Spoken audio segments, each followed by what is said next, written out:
premier être de son espèce, cruel et sanglant avec tous ceux qui l'entravent dans sa route, c'est LE grand méchant de Demon Slayer. Aujourd'hui on parle de l'histoire de Muzan Kibutsuji.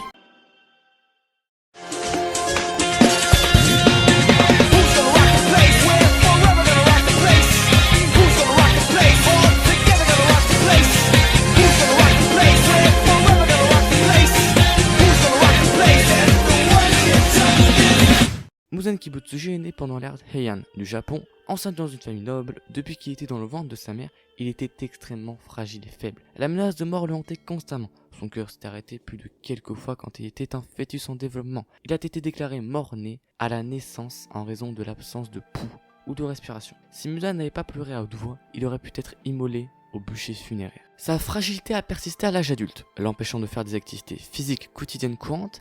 Il a été diagnostiqué avec une maladie très rare sans nom et aurait dû mourir à l'âge de 20 ans. Son médecin a ensuite voyagé dans tout le Japon et a trouvé la Mystic Blue Spider Lily. Son utilisation dans le cadre de la médecine a apparemment guéri Muzan. Mais la guérison du médecin était incomplète et Muzan souffrait encore de rechutes occasionnelles. Muzan, ayant vécu dans la peur de la mort toute sa vie, a cru à tort que le médecin était un échec et il a tué le médecin par rage.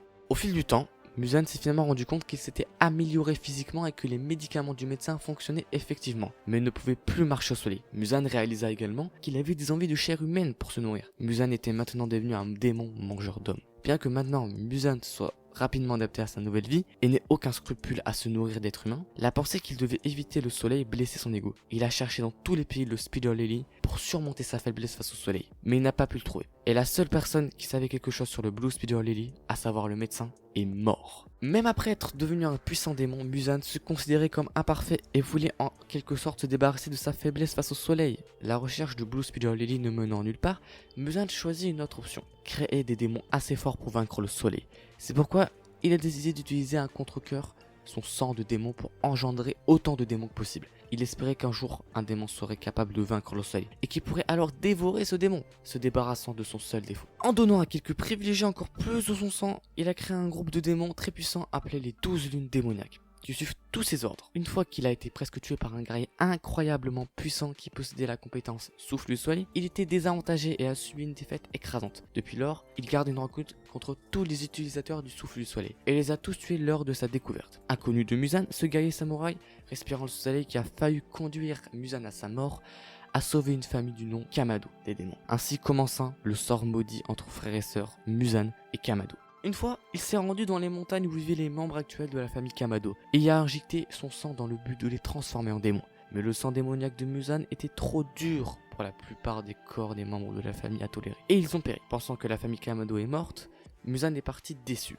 Cependant, la fille aînée, Nezuko, a fini par recevoir une quantité considérable de sang de Muzan dans son corps. Devenu un démon naissant mais très puissant, seul Tanjiro Kamado, l'aîné des enfants de la famille Kamado, qui était loin de chez lui au moment où la tragédie a frappé, a réussi à éviter la calamité et est resté humain. Pour ramener Nezuko à l'état humain, Tanjiro a commencé un long et périlleux voyage pour affronter les démons en tant que l'un des chasseurs de démons. Finalement, Tanjiro Kamado a capté son odeur par hasard et s'est approché de Muzan dans une rue urbaine.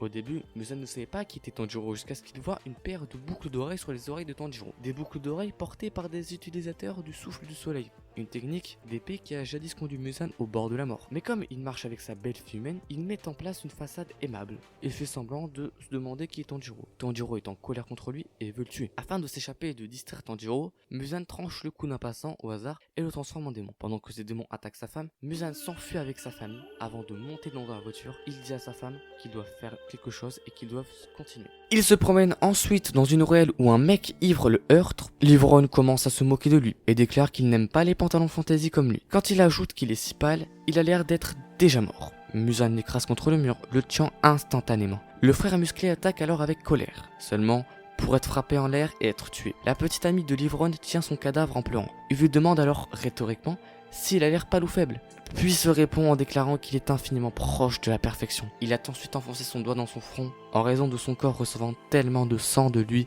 qu'il ne pouvait pas gérer la transformation du démon. Elle a fondu et est morte d'une manière horrible. Muzan convoque alors ses subordonnés, Yahaba et Susumaru, leur ordonnant de tuer Tanjiro. Après la disparition de Kyogai et plus tard de Rui, la 5e lune inférieure, Muzan était frustré par les échecs constants des lunes inférieures. Il a convoqué toutes les lunes inférieures actuelles à une réunion, les réprimandant et croyant qu'il n'avait plus besoin des lunes inférieures. En conséquence, Muzan a commencé à toutes les décimer. Alors qu'une implorait respectivement le sang de Muzan, essayant de fuir, essayant de nier l'opinion de Muzan, essayant de penser à flatter son maître Enmu.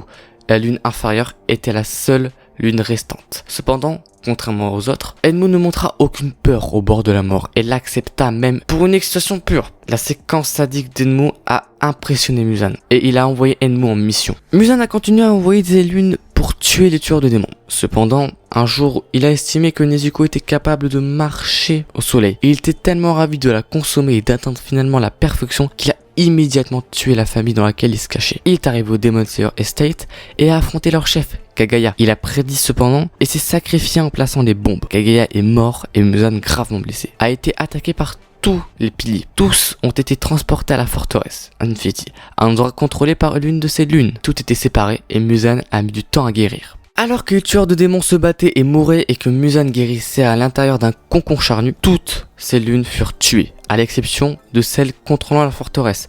Il a éclaté du cocon, complètement guéri et plus fort que jamais. Des dizaines de tueurs l'ont entouré, mais il a simplement tué chacun d'eux et n'a fait que de devenir plus fort avec chacun d'entre eux.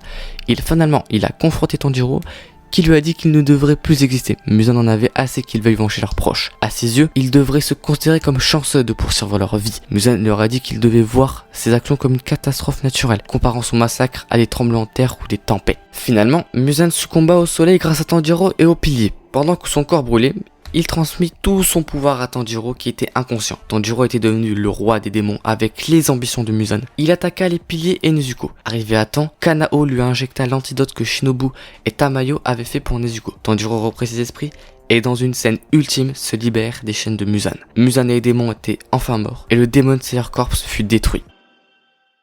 Voilà, j'espère que cette vidéo vous a plu sur l'histoire de Kibutsuji Muzan. N'hésitez pas à me dire en commentaire si vous avez aimé et si vous voulez voir une histoire d'un autre personnage sur Demon Slayer. Sur ce les gars, n'hésitez pas à vous abonner, à liker et à commenter. Et sur ce les gars, ciao.